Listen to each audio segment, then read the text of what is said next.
feels it's like one of those super simple but really not kind of, it should be intuitive for us to understand, but honestly we're not given a lot of foundational information with which to like connect dots in this world. We're given things that are not really at all helpful for our personal evolution, and then we're like freed into the wild to just make money for the government. So and that's not like salty that I say that. That's just like facts. But what I got last night made so much sense for what we're like seeing in the world right now, which is so I've got this amazing book called The Universal One. I believe it's by Walter Russell. It was published in the early 1900s, and it is basically an expansive like expression and illustration too of concepts of the universal laws that I teach as part of the Hermetic principles that also go into the matter of it, like discussing the physics and the chemistry of all of these concepts in application with visual tools, which I appreciate. And because it was in the early 1900s, I believe they took ether out of the elemental chart somewhere around then, so I think it still has it in there, which is pretty exciting. And I never took chemistry in high school, and I barely made it through biology because I hated it so much. It was just so mind-numbing to me and didn't apply to anything I was interested in. However, of course, getting like downloads from the universe, my star family, about how these things work are just so much more engaging, frankly, than any of the teachers I had, junior high or high school. Even if they were great teachers, they just can't bring it like alien beings. So I was I was getting into this book.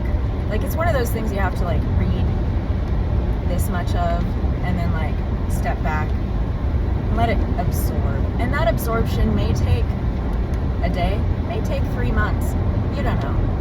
I think a Corpus Hermeticum and like the Asclepius Hermes Trismegistus is like this big. It's the same way. It's just like, I just had to sit on that for a minute, and then it absorbs, and then maybe you're fine. Maybe you just like give up for 25 years like I did with the Kabbalion the first time. But that being said, this book, The Universal One, is just mind-blowing. It's like broken down into all these subtexts of like themes of just like, you know, small stuff like matter, light, you know, just like stuff that you would think is like in a physics book, but it doesn't break it down that way. It talks, it like a lot of philosophy, it like defines certain rules of statements that will be used, like if this then that, and then it goes into very much the descriptor of how that works, then if this then that, regarding the topic like matter, which is an expression of light through the elements, and density, and all of this. So it really goes along with the concept that everything comes as an expression from the all, and once it is expressed in all these different ways, a multitude of ways through the mind of the all, that comes out as thought from the all, which is light.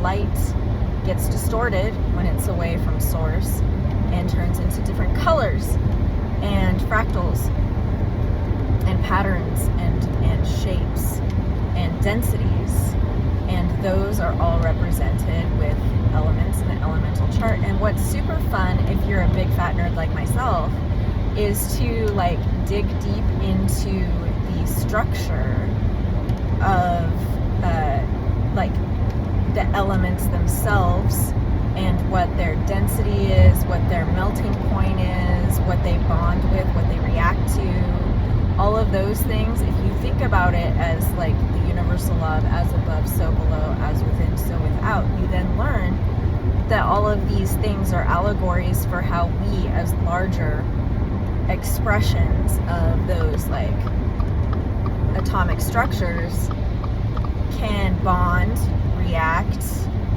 break, what kind of pressure or stress we can be put under before boiling.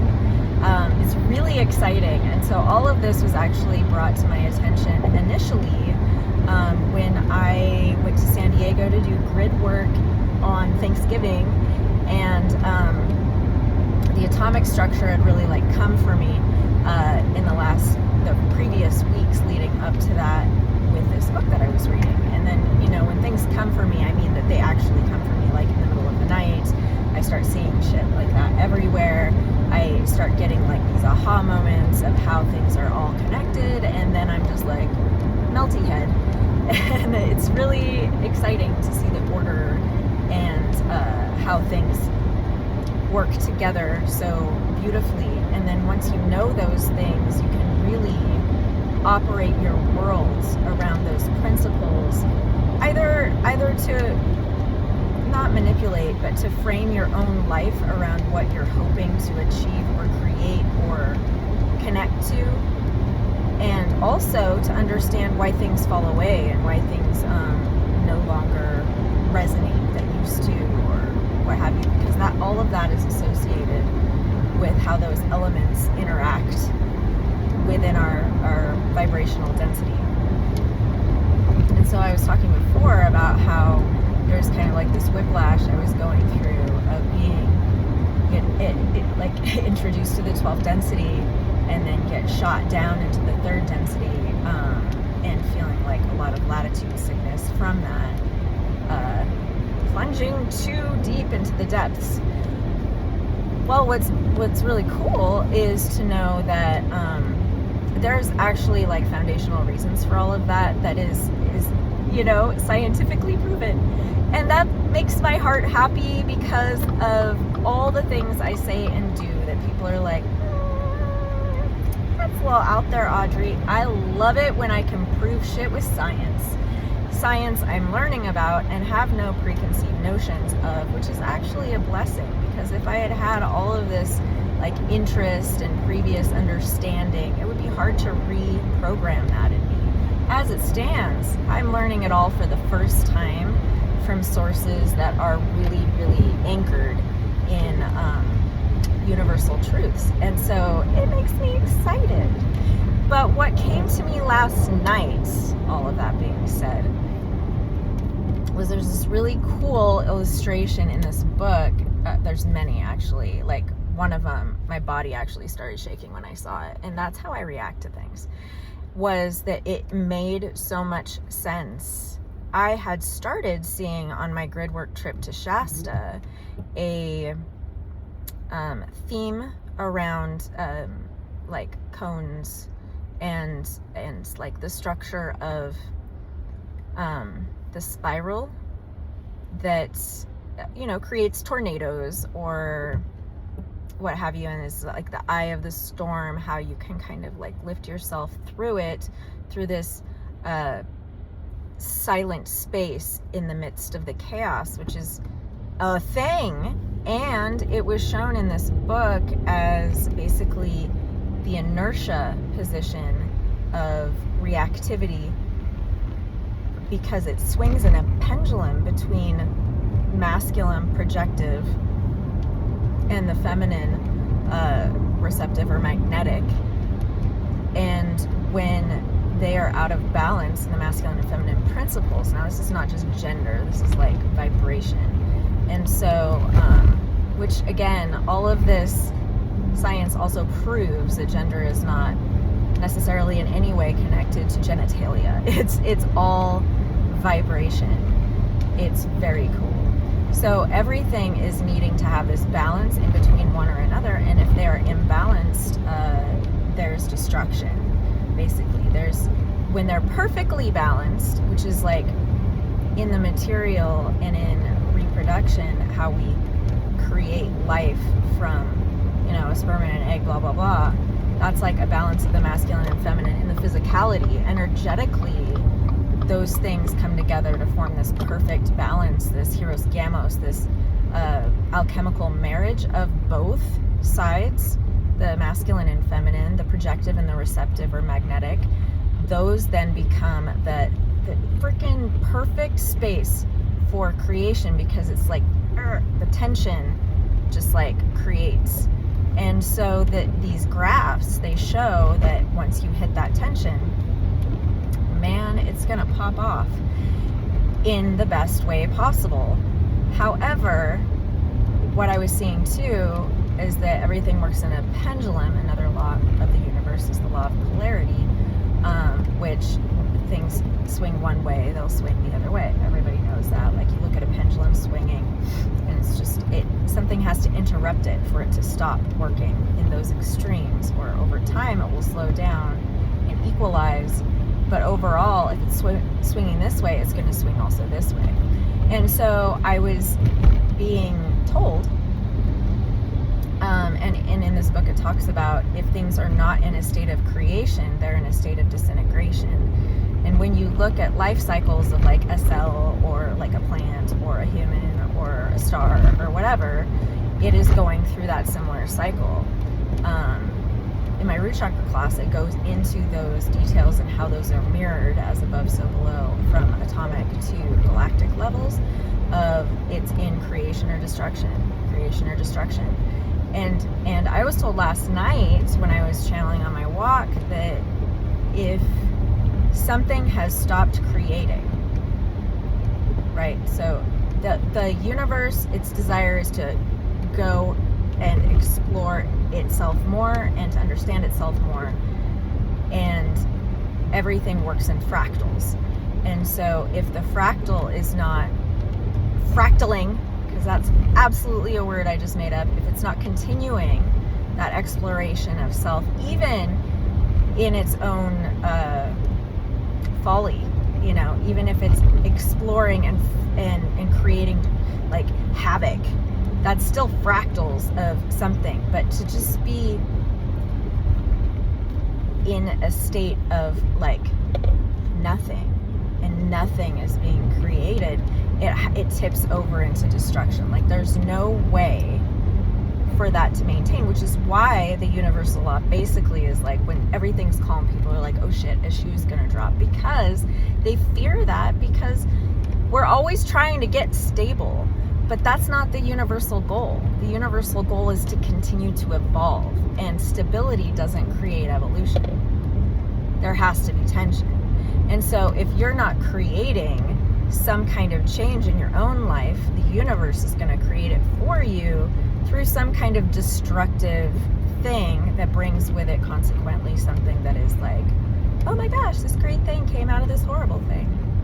Like all the times my body tried to die and then I became a social worker, good stuff came out of it. But it had to be really, really, really awful first.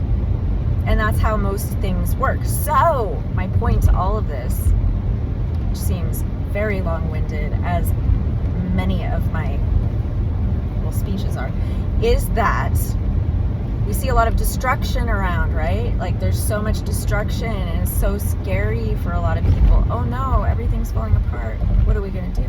This is so bad. Wow, my ears just went wonky. But I was shown the pendulum is this, right? So the destruction is so, but guess what? The pendulum, it swings right over here to mass creation. And this is a time, I got chills. This is a time of mass creation, especially for those of us who are in a state of kind of this expansiveness, because everything goes in like a toral field of like going within the self and mulling and like brooding maybe, or just like digesting or learning. And then we take in knowledge, and then we go out and we have to share it. And if we don't share it, and I was shown this, because I have not been sleeping well, and my body just wants to move, and I feel like the movement is so much an integration of all of the downloads and knowledge I've been getting is just like, it needs to move through your body. It can't just like get stuck. So there have been, yes, nights of 3 a.m. ecstatic dance in Audrey's bedroom. It's true, because it's always a good time for techno. I will stand by that. But my body doesn't want to rest. It just wants to go. And last night when I was channeling the Arcturians, they were like, energy has to move out. You are in an expansion state right now, and if you do not expand, it will burst. So, and then they showed me in my head like a science experiment when you put 2 elements together, and then it just like Mentos and Diet Coke, you know, it just goes bananas. And like, basically I could be that if I don't express what I've learned. And so luckily things are coming into that head right now where things are going to be expressed, and I'm so excited about it. But I felt so also comforted to be experiencing that normalizing of, first of all, my physical experience, and then collective experience, and to add another layer of the science to it, of understanding that according to the laws of the universe, it is necessary for creation to be just as dramatic as the destruction right now, and that over time those will equalize, but right now those extremes are what we're going to see, and to not be afraid of that. And I was also told that anything that stands in the way of the path of creation that is moving toward evolution and development and creation itself, that is bringing more to the realm of this world, anything that's in the way of that, based off vibration, has to disintegrate. And that could be a lot of things. That's like people losing their jobs. That's people like ending their marriages. It's people having these really intensive tower moments, meaning that everything's falling apart. Those tower moments are happening because those things are in the way of their highest evolution. And because creation is the goal of the universe, to create and know itself more through that creation, everything in the way has to be destroyed. And that seems sad and scary, but also really exciting, because it means that if you are not resisting it, it will just come into your path. And what I saw, if anyone has seen Doctor Strange, which I really relate to Doctor Strange in the visions that he sees when he's like coming into a state of understanding about the universe, he sees in fractals everything. And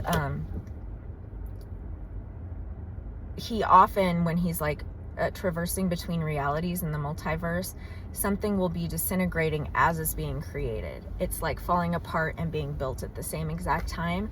And I've seen that so much in my head. And then I saw it again last night, that it is happening at such a rapid rate that things are falling apart and coming together at the exact same time. So we're being forced into a position of perpetual trust within the universe, that if we are not just simply allowing, it is going to be much more uncomfortable. And no one wants it to be more uncomfortable than it's been, because it has been actually quite uncomfortable. So as a wrap, I'd say lean into the mass creation that is meeting this time of mass destruction, and allow it to be, because it is not only for the universal betterment of everything, but it is also for your individual microcosmic betterment. And if you want to understand more about yourself,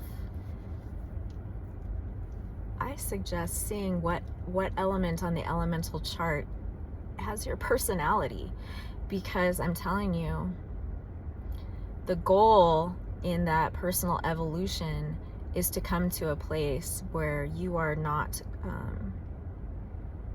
reactionary to everything around you, that you're pretty stable under any conditions, and that also you are able to bond appropriately with equitable elements in balance, and that you aren't volatile when you do so, because everything is as above, so below. And honestly, it's just very, very interesting. I hope some of that made sense. I know it does in my brain, but that doesn't guarantee anything. So I am wishing you a happy understanding and integration of said information.